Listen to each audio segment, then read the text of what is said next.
Nikah ini tak usah panjang-panjang pikir. Mau dia mau, kita jadilah itu. Jangan sampai cinta kelapa. Kita cinta, orang tak apa-apa. Dari mana datangnya cinta? Dari Facebook turun ke WA.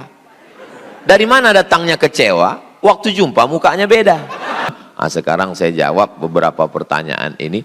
Saya di mana-mana bertanya itu memang saya minta pakai kertas. Kenapa?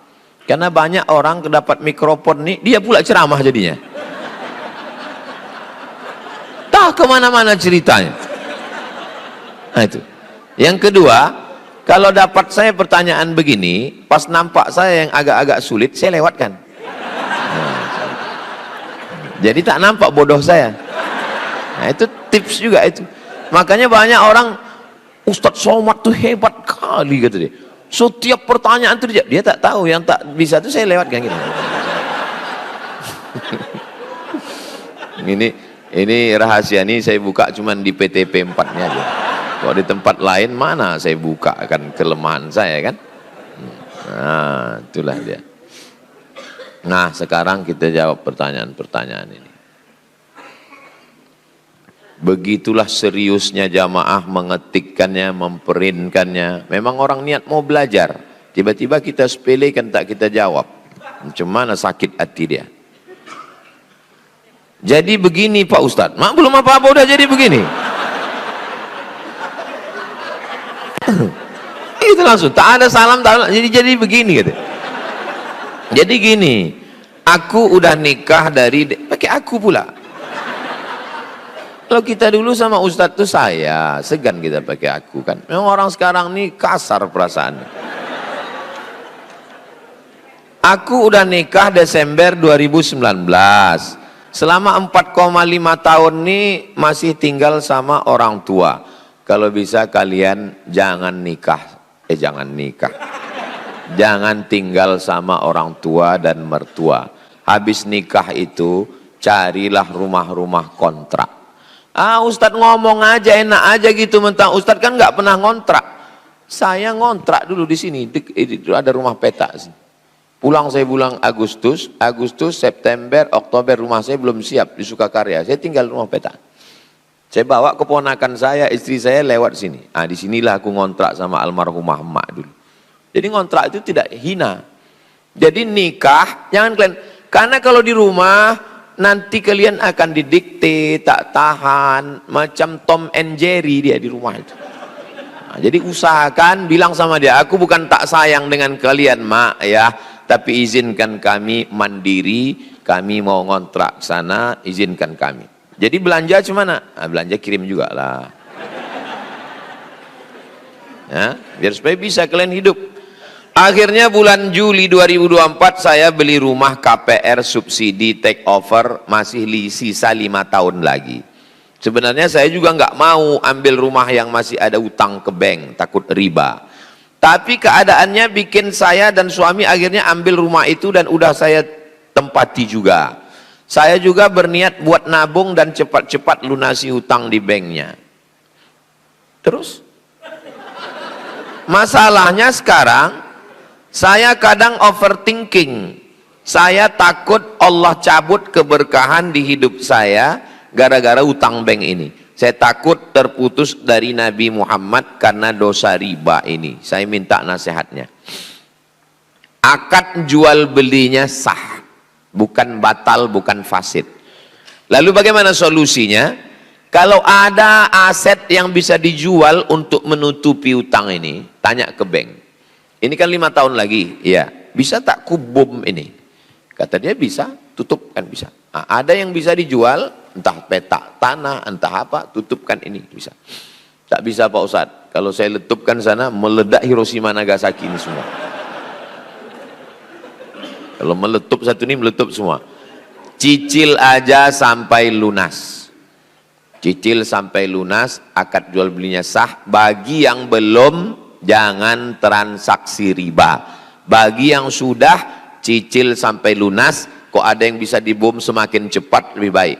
Macam mana ini kalau aku buat 2 tahun aja? Bisa, tapi tingkatkan bayarannya. Buat 2 tahun. Macam mana sekali? Bisa, tutup sekian juta, tutup. Tak bisa, Tetap ikuti sampai lunas, selesai, jangan buka lagi riba. Beralih ke bank syariah, BRK Syariah, Bank Riau Kepri Syariah. Kita orang Riau, tinggal di Riau, pakailah, hidupkanlah bank syariah kita.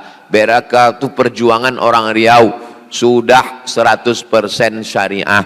3 bank di Indonesia ini BPD-nya yang syariah. Yang pertama Bank NTB, yang kedua Bank Aceh, yang ketiga Bank Riau Kepri. Bangga tidak bangga jadi orang Riau? Nah, beralihlah ke Bank Riau Kepri Syariah. Jangan lagi pakai bank konvensional. Alah, Ustadz Somad itu ngomong-ngomong, kami tengok videonya banyak juga dia ceramah di bank konvensional. Saya kalau diundang di bank konvensional saya datang, saya ceramah. Tapi yang saya ceramahkan situ, bekerja di sini duitnya haram, makan haram semua, saya bilang. Makanya saya kalau diundang ke bank konvensional itu wal awwal wal akhir. Itu yang pertama dan terakhir. Habis itu tak ada diundang orang itu lagi. Sekarang ini udah tak ada lagi diundang konvensional. Dikasih orang tuh minum, tak saya minum. Kenapa? Duit bank konvensional haram diminum. Dikasih orang tuh kue, tak saya makan. Dikasih orang tuh nasi, makan dulu Pak Ustadz. Enggak, saya bilang, haram makan di bank konvensional. Dikasih orang tuh duit, saya ambil. Saya ambil, saya serahkan ke Yayasan Tabung Wakaf Umat. Ini ketuanya Ustadz Al-Nob Dinar. Karena itu, macam mana kalau Bapak Ibu menyimpan duit 10 miliar di bank konvensional, dapat bunganya. Bunganya tak boleh dibiarkan di bank itu. Bunganya itu diambil, tapi jangan dibawa pulang ke rumah. Serahkan ke lembaga yang dinikmati orang banyak. Kenapa Yayasan Tabung Wakaf Umat? Karena ini beasiswa gratis untuk siswa. Nah, dikasihkan. Tapi kalau mau ngasihkan duit riba begitu, atau duit sogok pilkada kemarin, kasihkan aja. Bilang sama Ustaz Al-Nob, Ustaz Al-Nob ini ada duit. Udah, jangan pula begini Ustaz Al-Nob, ini ada beberapa duit haram ini. Kasihkan aja ini Ustaz. Udah. Ini begini Ustaz Al-Nob dari Yayasan Tabung Wakaf Umat, tujuan kedatangan kami ini ada beberapa duit haram. Ini yang dari calon bupati kemarin, ini yang dari calon gubernur, ini yang pil-pilek, tak usah, kasihkan aja semua udah. Kita pun yang menerima tak usah pula tanya-tanya, ini halal apa haram. Assalamualaikum Ustaz. Waalaikumsalam. Barangkali admin tahu atau tolong tanyakan ke Ustadz Abdul Somad di mana tempat hijrah beliau di akhir zaman sebelum terjadinya dukhan. Tidak aja ditanya orang ini.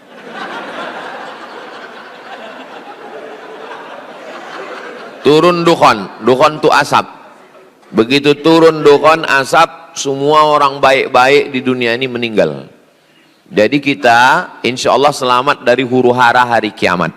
Karena sebelum salam Sahih Muslim 5. Allahumma inni a'udzubika min adzabi jahannam wa min adzabil qabri wa min fitnatil mahya, itu selamat, wa min fitnatil wal mamat wa min syarri fitnatil masihid dajjal. Jadi kita insya Allah kalau beriman beramal soleh tak merasakan huru hara hari kiamat. Kita sudah waktu turun awan dingin itu kita mati semua, bersih, husnul khatimah semua insya Allah. Ustadz mau hijrah kemana? Saya tetap di sini. Saya tetap di Rimbo Panjang, tidak akan hijrah kemana-mana sampai mati saya di sini. Waktu saya lulus PNS dosen 2008, bulan November, lulus saya dosen. Di tahun yang sama, saya diterima di KUPUS, College University Perguruan Agama Bandar Seri Begawan, Brunei Darussalam. Saya tanya emak saya, "Mak, aku dua pilihan. Aku jadi dosen di UIN atau aku jadi dosen di Brunei." Apa kata emak? Hujan emas di negeri orang, hujan batu di negeri kita, lebih bagus lagi di kampung kita. Kau tetap di Riau nih. Memang betul, batu terus. Sampai sekarang hujan batu.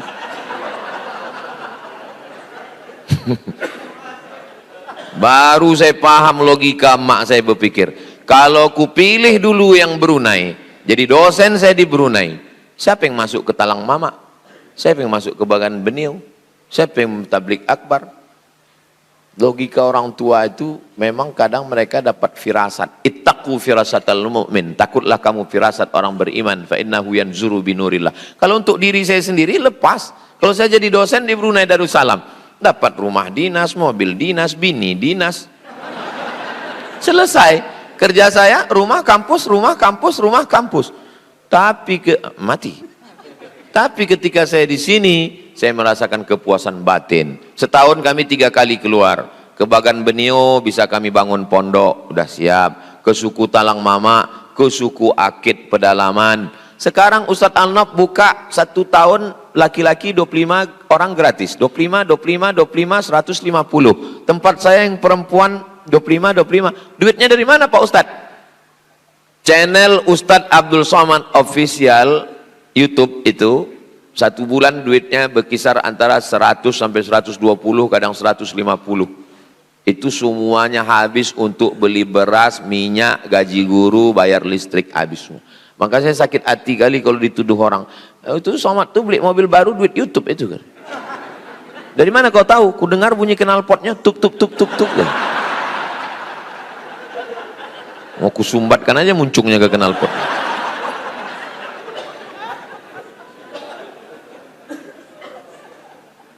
Datang kalian ke pondok tuh tengok, tanya adminnya dari mana kalian dapat duit.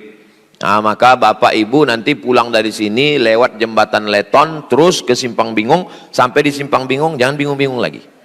Belok langsung ke kiri sebelum TPU Kopit, sebelum makam Ustadz Tengku Zulkarnain, ada sebelah kanan pesantren Nurul Azhar. Semua tamu-tamu yang kami bawa ke situ baru lewat gerbangnya, nengok tembok dindingnya, baru nengok gedungnya dari jauh, udah macam menengok kucing Anggora. Ada satu bapak orang kaya, belum masuk ke dalam, baru nengok pagarnya, apa kata dia? Aku senang kali nengok pondok ini, ambil tanah saya 2 hektar di sana. Dapat lagi, itulah kampus 2 yang sedang dibangun. Pulang dari sini kami membuat video endorse nanti. Tenang. Ada juga jamaah di Pekanbaru ini, begitu menengok kata dia, kuwakafkan tanah. Tanah siapa Pak? Enggak tahu. Saking kan semangatnya dia. Yang macam-macam orang di Pekanbaru. Saya tetap di sini, tidak hijrah ke Makkah, tidak hijrah ke Madinah, tetap kita jaga. Insya Allah Allah menyelamatkan kita dari Dajjal, dari kafir musyrik. Allahumma ansurna alal qaumil kafirin.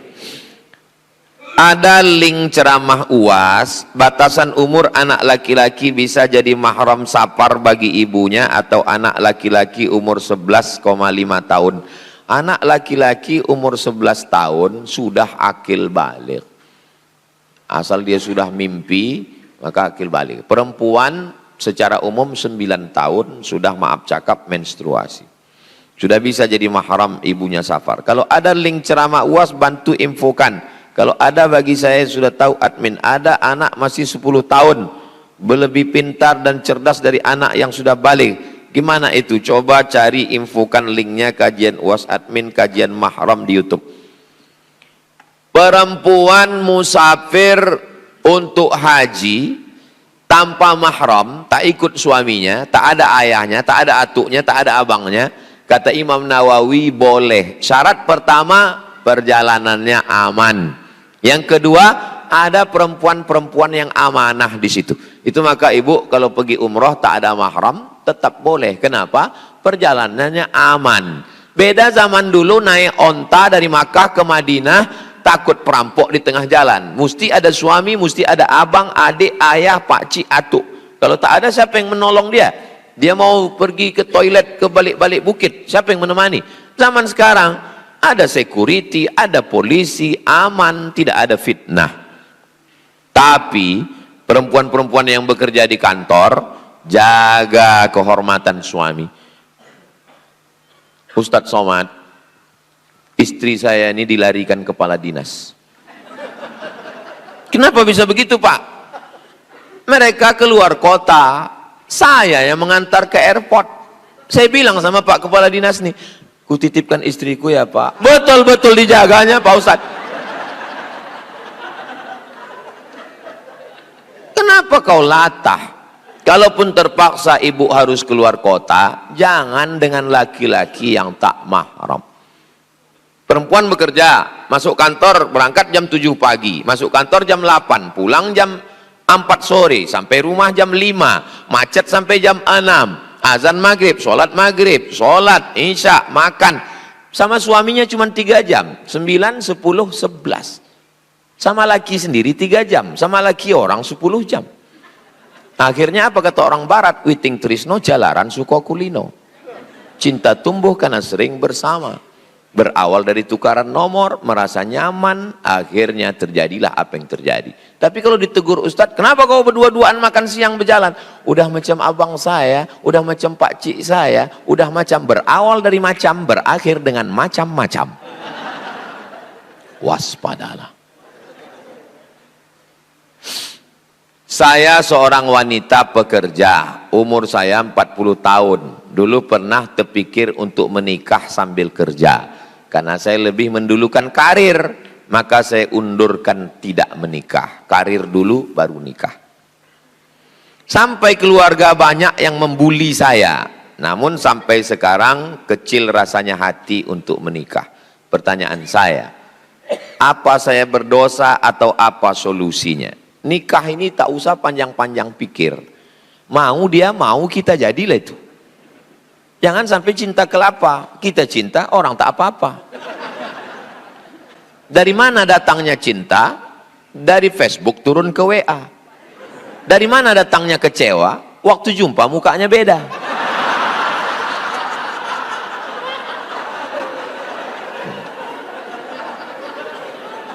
Asal mau dia menerima kita, jangan diawali dari pembohongan. Fotonya aja udah bohong, pas diupload rupanya udah 5 kali filter. Setelah berjumpa perempuan inilah masalahnya perempuan ini. Udah diciptakan Allah bagus, alis nih melengkung, diluruskan. Tuhan aja dia nggak percaya, apalagi kamu. Tidak, ibu-ibu di sini baik semua. Jangan pula tersinggung. Mendengar ceramah Ustadz Somad itu kuncinya satu, jangan tersinggung. Ada beberapa jamaah tersinggung, pulang, meninggal. Nah, jadi jangan kalian tunda-tunda. Perempuan ini begini, dia masuk kantor jam 8, ya kan? Nunggu busway di jalan. Keluar dia dari rumah jam 7. Pas jam 7 lewat busway. Pas lewat, penuh kali busway-nya, nantilah. Dah 7.15 lewat taksi. Alah, tak pakai AC pula, nanti berkeringat. Ayo dah. 7.30 lewat busway lagi. Nggak ada tempat duduk berdiri, enggak lah. 7.45 lewat ojek. Daripada terlambat, ini pun jadilah. Paham kan? Jadi nanti kalau nampak ada wanita karir, orang kaya, jabatannya tinggi, dapat lakinya biasa-biasa, itu 7.45 itu.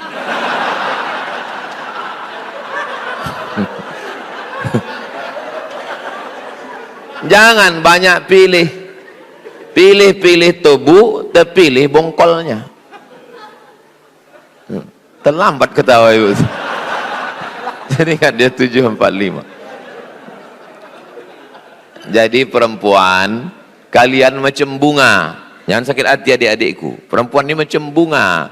Bunga ini tabiatnya macam mana? Kuntum, mekar, kembang, harum, layu. Perempuan puncak cantiknya 25. Habis itu dia layu. Beda sama laki-laki. Kami ini puncak kuntumnya itu 40. Saya ini sedang puncak-puncaknya ini sekarang.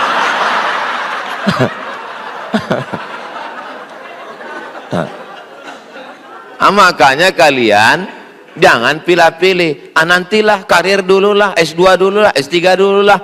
Pala selesai ditengok muka, turun. Akhirnya kemana? Akhirnya pergi ke klinik kecantikan. Suntik ini naik. Suntik ini naik, suntik ini naik, suntik ini naik. 2 bulan turun balik. Asal mau dia nikah, udah. Apalagi yang mau dicari hidup ini? Sesudah nikah, mau dia menerima kita apa adanya, susah senang bersama. Bang, aku cuman minta kau mendampingi aku sampai kematian tiba. Setelah itu kita berjumpa di surga Jannatul Firdaus. So sweet Adinda, kata dia. Aku nih bang S2, S3, anak orang kaya, duitku banyak. Jangankan gajiku, nyawa aku kasihkan ke abang. Ambillah. Tapi kalau kau macam-macam, satu kesalahanku dalam hidup nih bang. Apa dia? Mencintaimu.